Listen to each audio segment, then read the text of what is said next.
मोक्ष लॉजवर पोलिसांची धाड, 3 महिलांची सुटका, लॉज मालक व व्यवस्थापकासह तिघांना बेड्या. जालना बस स्थानक परिसरातील रामभाऊ राऊत चौकाजवळ असलेल्या मोक्ष लॉजमध्ये बाहेरून महिलांना बोलावून वेश्या व्यवसाय चालवण्यात येत असल्याची माहिती मिळताच सदर बाजार पोलिसांच्या डीबी पथकानं धडक कारवाई करत 3 महिलांची सुटका केली. या प्रकरणी लॉज मालक सचिन पवार, व्यवस्थापक व एका ग्राहकाला ताब्यात घेऊन गुन्हा दाखल करण्यात आला आहे.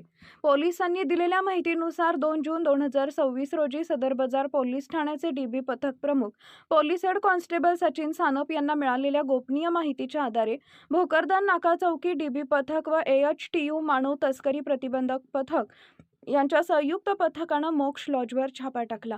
यावेळी लॉजमध्ये महिलांकडून वेश्या व्यवसाय करून घेत असल्याचं आढळून आले. या कारवाईत 3 पीडित महिलांची सुटका करण्यात आली. तसेच लॉज मालक सचिन नंदू पवार, वय वर्ष 30, राहणार संभाजीनगर, जालना, व्यवस्थापक संतोष भोलेनाथ जाधव, वय वर्ष 32, राहणार खरपुडी आणि ग्राहक नितेश कुमार राय यांना ताब्यात घेण्यात आले. घटनास्थळावरून 3,300 रुपयांचा मुद्देमाल जप्त करण्यात आलाय. आरोपींविरुद्ध संबंधित कायद्यान्वये गुन्हा दाखल करण्यात आला असून पुढील तपास सुरू आहे. ही कारवाई जिल्हा पोलीस अधीक्षक तेगबीर सिंह संधू, अप्पर पोलीस अधीक्षक साळी, उपविभागीय पोलीस अधिकारी अनंत कुलकर्णी यांच्या मार्गदर्शनाखाली पोलीस निरीक्षक संदीप भारती व सहाय्यक पोलीस निरीक्षक आनंदीत सिंग सावळे यांच्या नेतृत्वात डीबी पथक प्रमुख सचिन सानप व त्यांच्या सहकार्यांनी केली.